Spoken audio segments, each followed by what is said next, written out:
Hello everyone, সবাইকে welcome করছি আমার নতুন ভিডিওতে। আপনার বাচ্চা কি গরমে খেতে চায় না, বারবার অসুস্থ হচ্ছে, শরীর দুর্বল হয়ে যাচ্ছে? তাহলে আজকের ভিডিওটা আপনার জন্য লাইফ সেভিং হতে পারে। কারণ আজ আমি বলবো গরমে শিশুকে কোন খাবারগুলো বেশি খাওয়ানো উচিত, যাতে বাচ্চা থাকে ঠান্ডা, এনার্জেটিক আর সুস্থ। ভিডিওটা শেষ পর্যন্ত দেখবেন, কারণ শেষে বলবো কোন খাবার গরমে একদমই খাওয়ানো যাবে না। তার আগে আপনি যদি আমার চ্যানেলে নতুন হয়ে থাকেন, চ্যানেলটি সাবস্ক্রাইব করে পাশে থাকা বেল আইকনটি প্রেস করে রাখুন পরবর্তীতে নতুন ভিডিও দেখার জন্য। আর ভিডিওটি যদি আপনার জন্য উপকারী হয়ে থাকে, ভিডিওটিতে একটি লাইক দিতে ভুলবেন না। কমেন্ট করে জানাবেন ভিডিওটি আপনার কেমন লেগেছে, নেক্সট কোন ধরনের ভিডিও দেখতে চান। আর ভিডিওটি বেশি বেশি শেয়ার করবেন মায়েদের সাথে। চলুন শুরু করা যাক। নাম্বার ১, তরমুজ। গরমে শিশুর জন্য সবচেয়ে বেস্ট ফল হচ্ছে তরমুজ। এতে প্রায় ৯০% পানি থাকে, যা বাচ্চার শরীর ঠান্ডা রাখে আর ডিহাইড্রেশন কমায়।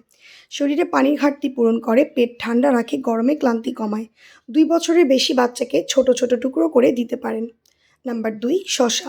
শসা হচ্ছে ন্যাচারাল কুলিং ফুড। গরমে বাচ্চাদের শরীর খুব দ্রুত গরম হয়ে যায়, তাই শসা খুব উপকারী। শরীর ঠান্ডা রাখে, কোষ্ঠকাঠিন্য কমায়, পানি শূন্যতা দূর করে। চাইলে শসা ছোট করে কেটে লেবু দিয়ে দিতে পারেন। নাম্বার ৩, দই। গরমে প্রতিদিন একটু দই শিশুর জন্য অনেক ভালো। এটা পেট ঠান্ডা রাখে আর হজম ভালো করে। পেটের গরম কমায়, হজম শক্তি বাড়ায়, শরীর ঠান্ডা রাখে। চিনি কম দিয়ে হোমমেড দই খাওয়ানো সবচেয়ে ভালো। নাম্বার ৪, কলা। অনেকে ভাবেন গরমে কলা খাওয়া খারাপ, কিন্তু এটা ভুল। কলা বাচ্চার শরীরে এনার্জি দেয় আর দুর্বলতা কমায়। শক্তি বাড়ায়, পেট ভরা রাখে, শরীর দুর্বল হতে দেয় না। বিশেষ করে বাইরে খেলাধুলার পর কলা খুব উপকারী। নাম্বার ৫, ডাবের পানি। গরমে শিশুর জন্য ন্যাচারালস এনার্জি ড্রিঙ্ক হলো ডাবের পানি। শরীরে ইলেকট্রোলাইট ব্যালেন্স ঠিক রাখে, হিট স্ট্রোকের ঝুঁকি কমায়, শরীর ঠান্ডা রাখে। তবে খুব ছোট শিশুকে দেওয়ার আগে ডাক্তারের পরামর্শ নেওয়া ভালো। নাম্বার ৬, আপেল ও অন্যান্য ফল। গরমে শিশুকে সিজনাল ফ্রুটস বেশি দিন, যেমন আপেল, আঙুর, আম, নাশপাতি। এগুলো ভিটামিন বাড়ায় আর শরীরকে সুস্থ রাখে।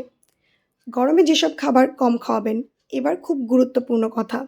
গরমে শিশুকে বেশি দিবেন না অতিরিক্ত চকলেট, সফট ড্রিঙ্ক, বেশি ঝাল খাবার, অতিরিক্ত ভাজা পোড়া, বাসি খাবার। এগুলো শিশুর শরীর আরও গরম করে দিতে পারে। মনে রাখবেন, গরমে শিশুর খাবারে পানি আর পুষ্টি দুটোই খুব গুরুত্বপূর্ণ। ভিডিওটা ভালো লাগলে অবশ্যই লাইক, শেয়ার আর সাবস্ক্রাইব করবেন।